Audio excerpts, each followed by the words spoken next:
Well, I'd love to chat, but I've got a microwave to get back to you. Sue, you're slaving over a hot stove. I know. How's it going? Fine, fine. Yeah? I have never been taught how to make apple crumble before. Oh, really? And I make it quite often. Very differently to how I've made it today. Yeah, so this is... I'm very glad we didn't just go to any of the supermarkets to buy the goods, because the preparation was, or the experience of the preparation was phenomenal.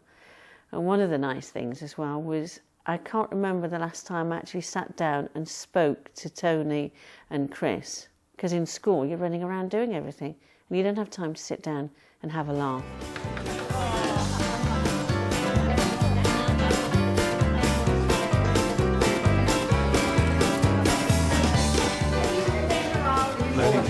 It's looking good. Well, there you go, that's yours. Right, put that into the Okay. I've got the best job. It looks like the team are getting to grips with the cooking, but the big test will be selling it all in the market tomorrow morning. To help them out, they've enlisted the sixth form to make some banners for the market stall. I think it's a really interesting and exciting thing to do, an original way to raise money, and things like that don't generally happen to our school. So, yeah, it's nice. It's good to get the teachers kind of out of the classroom and doing something as well. I love them. They are so hard-working, and they're also a group of people that if you say to them, I think that we need to do some fundraising and whatever, and they're all there. They really throw themselves into it. You give them, honestly, you give our kids, give our sixth form something to do. Wow, they're off. That's it.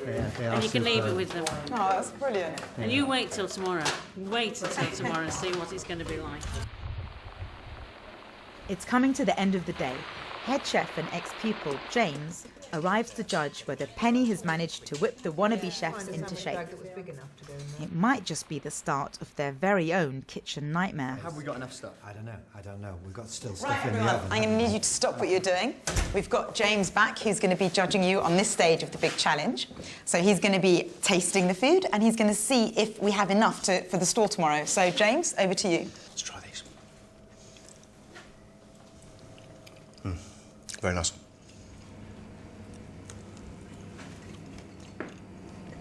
I think we can sell that. Though James likes their cakes, he's very concerned that they simply haven't cooked enough food. I know it's late, but it's not enough stuff to sell tomorrow.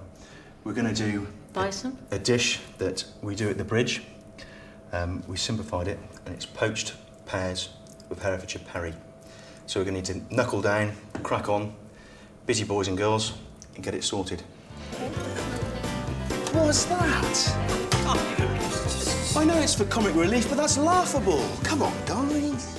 James is piling on the pressure, and they're just 12 hours away from opening the market stall. So the team have called in the sixth form cavalry for the final push. Any time this year will do. I don't mind if you're still cooking at 5 to 7, as long as it's on the market stall by 7 o'clock tomorrow morning. Do you want to come on to here, Mrs. Vinyl? Very interesting to be taught by an old pupil, because an old pupil who is 17 years older than the last time we saw him, and I think he enjoyed sort of taking the mickey a bit. Mrs. Vinyl, please, a fluid motion, a fluid motion. But it's also difficult for a teacher to be taught, because you tend to want to take over and, oh, well, I will do it this way, and so that's a difficult situation. But yes, it was nice to see James. And nice to work with him. Can you hold it up, like, upright? What's all that around the top? I didn't do that. Mr. Elias? I think that one of the great strengths of this school is the relationship between staff and students. Because we live in the area, we're known in the area, it's not unusual for students to come back to John Curl. And obviously he's got such a wealth of experience in terms of his own skill that I could listen to him all day. No, it's great.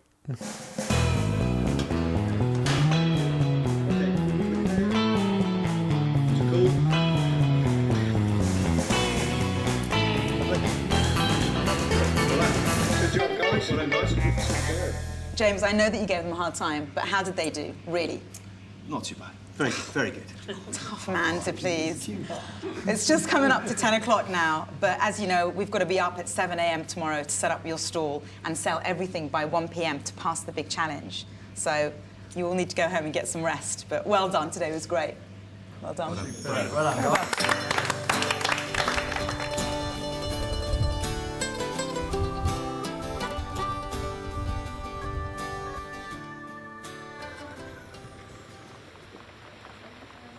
It's market day in Ross-on-Wye. The Tyre team have arrived to set up their stall after only a few hours' sleep. They've set themselves a personal challenge of raising over £300, but the weather's not on their side. Absolutely shattered, just switched off once we were at home, just out like a light. And then this morning, no idea how the market stall was going to go, and Sue Vinyl turned up to say that her husband had heard that police were issuing warnings, don't leave, don't travel unless you have to because of the weather, and it was like, oh, is there going to be anybody in Ross?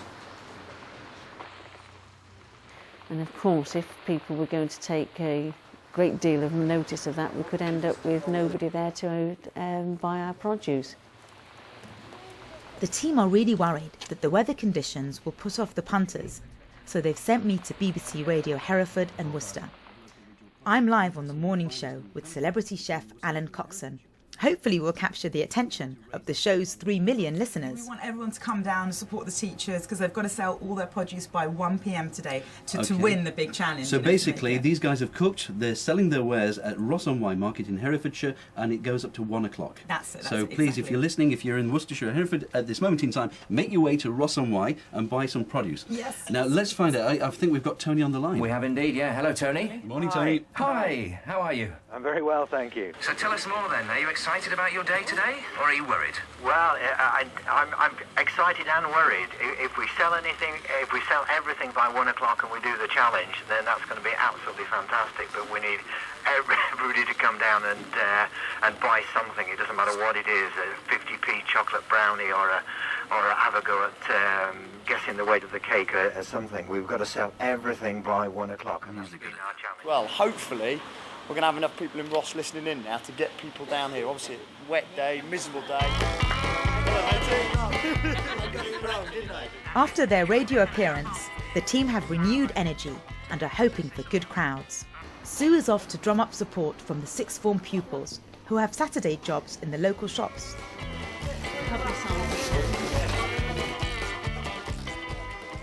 Well, basically all it is just to advertise that we're up at the market house. So any customer comes through, just say that we're at the top. And send them up there.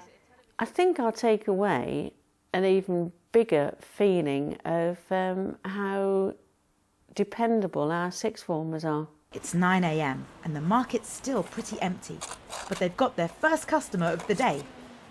First customer. That's lovely. Excellent. £2 for the course as well.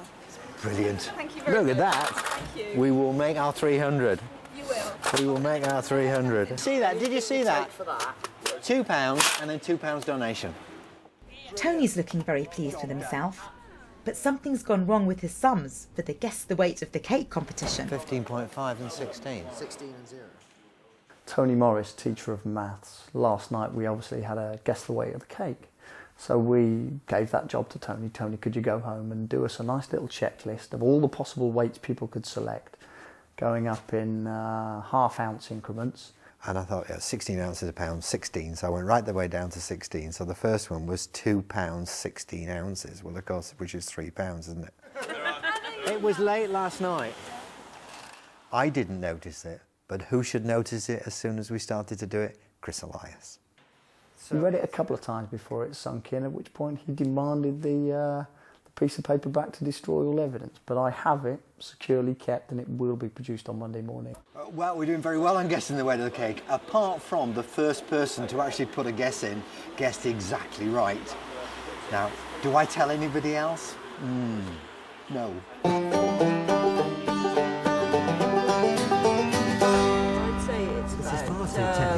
Yeah, about that one there. I heard all about you on the radio. Yeah, the radio. That was me on the radio this morning. Yeah. So what would you like? It seems to be going really, really well. It's still early. It's only 9:30 at the moment, and it's still very, very quiet, as you'd expect on a wet day. But the good thing is we've had a steady trickle of customers. Yeah, we'll have that one. We'll have that one as well, will you, love? Okay. That's £1. It's all got to be sold by 1 o'clock. Right. We've got some work to do. Would you like to come and support us later on? We'll let you off on that one. Carrot cake isn't going. Who made the carrot cake? Not me.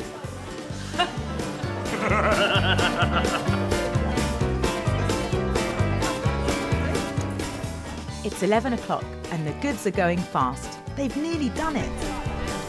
Hello. Are you the ones I've just been hearing a bit on the radio? We had to. Can you believe? Listen, I missed it. 2 hours ago, these 2 tables were full of our home baking. We've got everything bar the pears. We've got 2 jars of pears left. A couple of pensioners that I served who came up, and what's this for then? You serve them and and you ask them to spare £1 and then they're handing over a £5 and you think, actually, that's a lot of money to some of these people, but they see the charity and it kind of reaffirms your belief in what people will do if you ask them for a bit of help. And I think that's a really nice thing.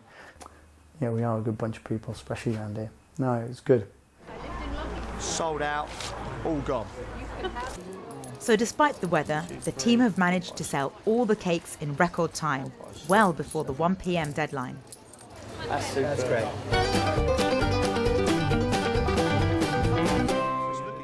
Chef James has arrived to see how his students got on. And I've got Alan Coxon, fresh from his morning show, to deliver his verdict on whether the team achieved the big challenge. Chef, you all right? Very well. Nice to meet you. Well, Alan, good to meet you. Well, I've come up here from the radio station expecting to see a table full. Where is everything, for heaven's sake? It's gone. What do you mean it's gone? I think you're about 4 hours too late. This morning we had 2, 3 full tables of baking. Well, I've got to take your word for that. It's all gone. We have the photographic evidence. Yeah? And the last jar. Okay, so who's the maths teacher amongst you? Who I was talking to? Mr. There you go. Morris. Right then, maths teacher. How have we made the money? We've made the money. About we got? Well in excess of £380. Wow. 380? 380. Fantastic. I'm going to see as well whether our head teacher is going to make it up to £400. I couldn't get him on the phone. Am I going to do? Yes. You all look bright and breezy, and you faced this challenge and with gusto by the looks of it. Did they do well in the kitchen, chef? They did brilliantly.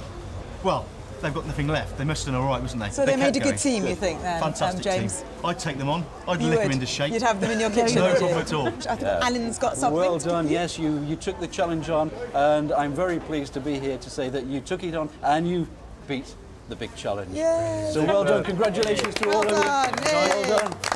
And on top of that, we've actually got something for you. I'm here to actually give you a prize. And if I turn around, I would like to present you, look at this, with the big challenge cup, the trophy. Guys, Team leader. Sir, congratulations. Thank you well very done. much indeed. Well done, you've been doing that for a great cause. Fantastic. Ross is a smaller town. To have the amount of support we've got from this town and to have the sixth form out doing good, it's a lovely bonus. And it's a good adventure as well. It's good fun. I think I've learnt a lot, and it's been a very nice experience. It's just been a great experience, just brilliant experience. And you did okay. Well, surfers have got a great term for it. They say, I'm stoked. And I just felt the feeling that, yeah, I'm stoked. And that's as good as it gets.